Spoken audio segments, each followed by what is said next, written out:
आज की वीडियो में कवर करेंगे लोग एनसीईआरटी पॉलिटी क्लास 11th के पार्ट 1 चैप्टर नंबर 1 है और राजनीतिक सिद्धांत एक परिचय। तो राजनीतिक सिद्धांत एक परिचय, तो सबसे पहले देख लेते हैं लोग इस टॉपिक में कौन कौन से पॉइंट है। तो राजनीति क्या है और राजनीतिक सिद्धांत में हम क्या पढ़ते हैं और राजनीतिक सिद्धांतों को व्यवहार में उतारना और हमें राजनीतिक सिद्धांत क्यों पढ़ना है, तो ये सारे पॉइंट को कवर करेंगे लोग। और पॉलिटिकल थ्योरी राजनीतिक सिद्धांत में देखेंगे लोग तो कुछ प्रश्नों का विश्लेषण करता है और समाज कैसे संगठित होगा और हमें सरकार की जरूरत क्यों है और सरकार का सर्वश्रेष्ठ रूप कौन सा है और क्या कानून हमारी आज़ादी को सीमित करता है। और पॉलिटिकल थ्योरी राजनीतिक सिद्धांत के उद्देश्य देखेंगे लोग तो नागरिकों को राजनीतिक प्रश्नों के बारे में तर्कसंगत रूप से सोचने में मदद करता है। नेक्स्ट प्रश्न है राजनीति क्या है। तो राजनीति के कई पहलू हो सकते हैं, जैसे कि तो राजनीति को देखने के दो विरोधी पहलू है। तो एक पहलू है राजनेता और ये राजनेता जैसे कहता है कि राजनीति सेवा करने का काम है और लोगों के हितों को ध्यान में रखा जाता है। जैसे सेवा करने का काम हितों को ध्यान में रखा जाता है तो ये राजनेता के द्वारा कहा जाता है। और दूसरा पक्ष देखेंगे लोग तो राजनीति झूठे दावे किए जाते हैं, फॉल्स प्रोमिस, दाव पेच है। दूसरा पक्ष के मतलब है राजनीति मतलब दाव पेच, झूठे दावे किए जाते हैं। जैसे आवश्यकता, राजनीति आवश्यकता व महत्वाकांक्षा के बीच के दुष्चक्र है और ये चलता रहता है। दूसरा पक्ष के द्वारा कहा जाता है राजनीति क्या है, एक स्कैम है, घोटाला है, trying to promise their interest, स्वार्थ सिद्ध करने की राजनीति है। और राजनेता के द्वारा पहला पक्ष के द्वारा कहा जाता है काइंड ऑफ सोशल सर्विस, एक प्रकार की समाज सेवा है राजनीति। तो इसके आगे कुछ और पॉइंट्स को देखेंगे लोग। तो क्या राजनीति सरकार के कार्यकलापों तक सीमित है। तो सरकार के जो काम किए जाते हैं वो किसे प्रभावित करते हैं, तो आम नागरिकों के जीवन गुणवत्ता प्लस रोजगार को प्रभावित करता है। जैसे एक सरकार अच्छी है तो अच्छी शिक्षा नीति, साक्षरता से आम लोगों के जीवन के रोजगार गुणवत्ता प्लस रोजगार मिलेगी। दूसरा एग्जाम्पल से जैसे कि कोई ऐसी सरकार आ गई जो सांप्रदायिक व जाति दंगे करा दी और मान लीजिए कि कोई ऐसी नीतियाँ बनती है जिनसे नागरिक असहमत हो। जैसे भ्रष्टाचार बहुत बढ़ रहा है, तो भ्रष्टाचार बढ़ेगा तो लोग आंदोलन करेंगे। तो ऐसे में सरकार लोकपाल बिल ला रही है, तो भ्रष्टाचार के लिए समितियां बना रही है सरकार कि कैसे दूर किया जा सके भ्रष्टाचार को। नेक्स्ट पॉइंट है सामाजिक जीवन प्लस सरकार प्लस संविधान, इन तीनों ने आकार ग्रहण किया। तो वो मूल जानेंगे लोग। तो पहला मूल है स्वतंत्रता, दूसरा समानता, तीसरा है लोकतंत्र, धर्म, चौथा है धर्मनिरपेक्षता और पांचवा है न्यायिक पुनरावलोकन।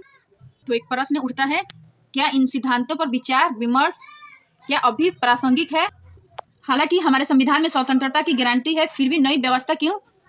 दूसरा चैप्टर है स्वतंत्रता फ्रीडम। तो सबसे पहले देख लेते हैं लोग इस चैप्टर में कौन कौन से टॉपिक कवर करेंगे लोग। तो पहला है स्वतंत्रता का आदर्श व अर्थ को देखेंगे लोग। दूसरा है अभिव्यक्ति की स्वतंत्रता, तीसरा है प्रतिबंधों की आवश्यकता क्यों है और हानि सिद्धांत और सकारात्मक व नकारात्मक स्वतंत्रता क्या है। तो सबसे पहले डिफिनेशन देख लेते हैं लोग, क्योंकि मेंस के आंसर राइटिंग के लिए बहुत इंपॉर्टेंट डिफिनेशन होता है। तो स्वतंत्रता की परिभाषा, तो व्यक्ति पर बाहरी प्रतिबंधों का अभाव ही स्वतंत्रता है। यदि किसी व्यक्ति पर बाहरी नियंत्रण या दबाव न हो और वह बिना किसी पर निर्भर हुए निर्णय ले सके तथा स्वायत्त तरीके से व्यवहार कर सके तो उसे स्वतंत्रता कहते हैं।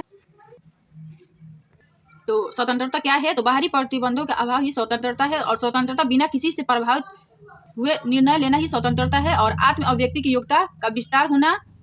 नेक्स्ट क्वेश्चन है, क्या प्रतिबंधों की पूर्ण अनुपस्थिति को उम्मीद की जानी चाहिए।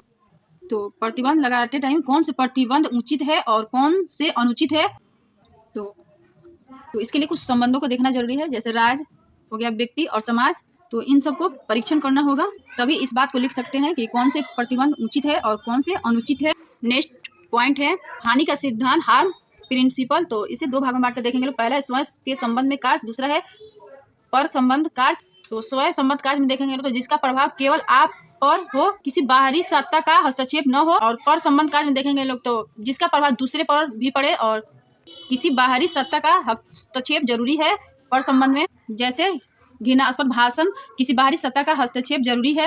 और चैप्टर 2 में कौन कौन से पॉइंट को कवर कर लिए हैं लोग। तो स्वतंत्रता का आदर्श और स्वतंत्रता क्या है और प्रतिबंधों का स्वरूप और प्रतिबंध की आवश्यकता को देख लिया है लोग और हानि के सिद्धांत को भी। और दूसरा पॉइंट है सकारात्मक और नकारात्मक स्वतंत्रता और अभिव्यक्ति की स्वतंत्रता को देखेंगे लोग। तो मौलिक अधिकार नकारात्मक कहे जाते हैं राज्य के लिए, क्यों इसके नकारात्मक और सकारात्मक दोनों पक्ष के देखेंगे लोग। तो नकारात्मक स्वतंत्रता में जैसे व्यक्ति के संदर्भ में देखेंगे तो व्यक्ति के चारों तरफ का ऐसा दायरा जिसमें स्वतंत्र रूप से रह सके। तो ऐसे क्षेत्र जिसमें बाहरी सत्ता का हस्तक्षेप न हो, लंघनीय है। और दूसरा पक्ष देखेंगे लोग सकारात्मक स्वतंत्रता, तो कुछ करने की स्वतंत्रता है।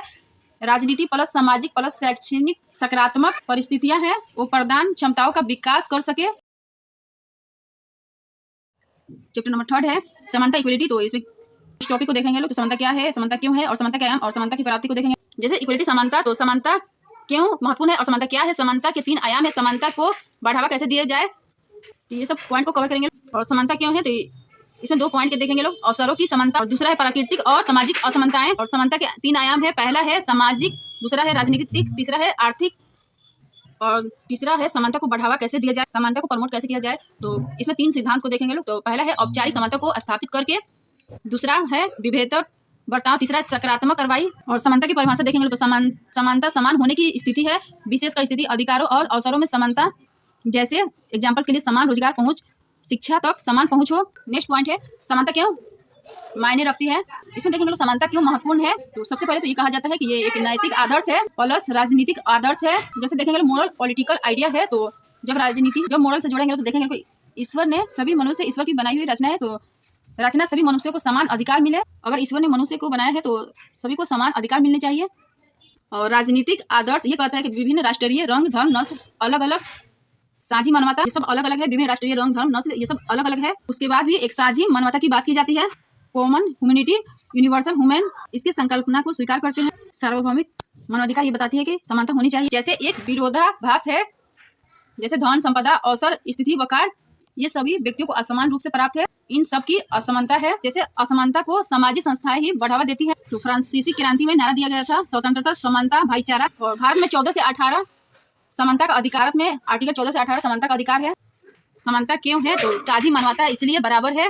और दूसरा प्रश्न ये उठता है कि जरूरी नहीं है कि हमेशा एक जैसा व्यवहार हो। समाज देखेंगे लोग, समाज कोई भी समाज ऐसा नहीं होता जो परिस्थितियों के हिसाब से व्यवहार ना करता हो, प्लस सभी सदस्य समान व्यवहार नहीं कर सकता। यहाँ पर एग्जाम्पल्स राष्ट्रपति, प्रधानमंत्री और जनरल निर्धारित नहीं। नेक्स्ट क्वेश्चन है कौन सी विशिष्टताएं स्वीकार की जानी चाहिए, कौन सी नहीं। कुछ पॉइंट है नॉट एक्सेप्टेबल, नॉट अकाउंटेबल, तो इस अंतर को स्वीकार नहीं किया जाना चाहिए। जैसे कि हम देखते हैं कि हमारे सोसाइटी में जन्म धर्म नस्ल जाति लिंग के आधार पर असमानता के आधार पर जो अंतर है इसे स्वीकार नहीं की जा सकती है। और जो अवसर प्राप्त हो रहे हैं वो जन्म व सामाजिक परिस्थितियों से निर्धारित न हो। नेक्स्ट पॉइंट है समानता। तो समानता के 2 भागों में बांट कर देखेंगे लोग, अवसरों की समानता इक्वलिटी ऑफ अपॉर्चुनिटीज, दूसरा है प्राकृतिक व सामाजिक असमानताएं नेचुरल सोशल इनइक्वलिटी। तो सबसे पहले अवसरों की समानता में देखेंगे तो इसमें कहा जाता है कोई भी व्यक्ति ऐसा हो जो स्किल प्लस टैलेंट यूज कर ले, कौशल प्लस प्रतिक्रिया को विकसित करके लक्ष्य प्राप्त करे।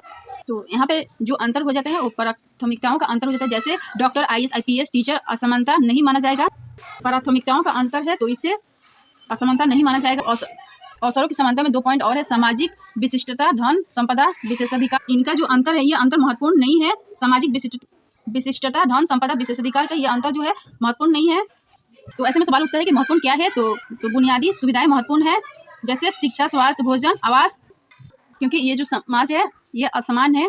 दूसरा टॉपिक है प्राकृतिक व सामाजिक असमानताएं नेचुरल सोशल इनइक्वलिटी में देखें तो प्राकृतिक असमानता क्षमता चयन का अंतर और विशिष्टताओं का व योग्यता का परिणाम है, बदला नहीं जा सकता है। तो प्राकृतिक व सामाजिक असमानता के ये अर्थ है। और सामाजिक असमानता की बात करेंगे तो सामाजिक असमानता तब होगी जब एक वर्ग दूसरे वर्ग का शोषण करे। एग्जाम्पल्स के लिए बौद्धिक व शारीरिक कार्यों का महत्व में अंतर, वंश, रंग, जाति आधारित भेदभाव, तब जाके सामाजिक असमानता मानी जाएगी।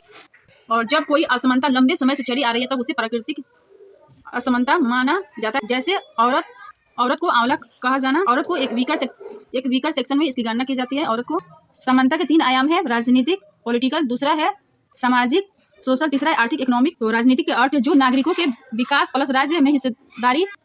और अब इसमें देखेंगे लोग कौन कौन से शामिल है इसमें।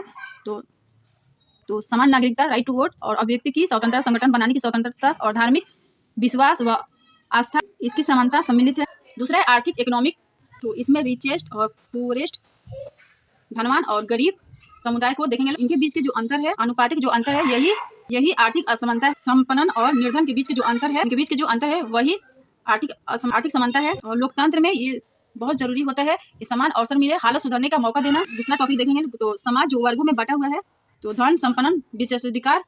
दूसरा जो वर्ग है पीढ़ियों से गरीब है। अगर अंतर ज्यादा बढ़ेगा तो आक्रोश पैदा होगी। वर्ग भेद से समाजवादी समाज बनाना मुश्किल है। तीसरा है सामाजिक फेयर और इक्वल इक्वल चांस, तो साधन व अवसर की समानता। दूसरा है पर्याप्त सुविधा, शिक्षा, भोजन, वेतन। तीसरा है समान अवसर नहीं है, तो इन सब चीज़ों में समानता नहीं है। एग्जाम्पल्स के लिए औरतों को संपत्ति उत्तराधिकार नहीं दिया। राज्य की भूमिका है, जैसे औरतों को संपत्ति में अधिकार नहीं दिया गया है, तो औरतों की सामाजिक व आर्थिक स्थिति सही नहीं। अब हम लोग अपने आर्थिक असमानता में मार्क्सवाद, उदारवाद और समाजवादी को समझेंगे लोग। तो मार्क्सवाद 19वीं सदी के विचार थे। इन्होंने कहा जो असमानता का कारण संसाधनों का निजी स्वामित्व है, अमीर वर्ग, इनके द्वारा कहा जाता है जैसे कि अमीर वर्ग राजनीतिक शक्ति आर्थिक असमानताएं को बढ़ाते हैं, समानता आर्थिक संसाधनों पर जनता के नियंत्रण हो। और मार्क्सवाद के ये सॉल्यूशन है, तो मार्क्सवाद ने सॉल्यूशन दिया, समानता आर्थिक संसाधनों पर जनता के नियंत्रण हो। दूसरा देखेंगे लोग उदारवाद के द्वारा कहा जाता है संसाधनों लाभांश का वितरण उचित और प्रतिस्पर्धा के आधार पर हो। और उदारवाद के द्वारा एक प्रिंसिपल दिया जाता है प्रतिद्वंद्विता का सिद्धांत। जैसे इन्होंने कहा न्यूनतम और समान अवसर राज हस्तक्षेप करे। और तीसरा है सोशलिस्ट समाजवादी में देखेंगे लोग, समाजवादी में तीन तरह के समानताओं की बात करेंगे लोग। पहला है राजनीतिक, दूसरा है आर्थिक, तीसरा है समाज। और इसमें ये कहा कि ये एक दूसरे से अनिवार्य रूप से जुड़ी है। और समाजवाद असमानताओं को न्यूनतम करता है, वह संसाधनों का न्यायपूर्ण बंटवारा, ये बात कहता है समाजवाद। तो अगर वीडियो पसंद है तो लाइक शेयर कमेंट सब्सक्राइब कर दीजिएगा। Thank you.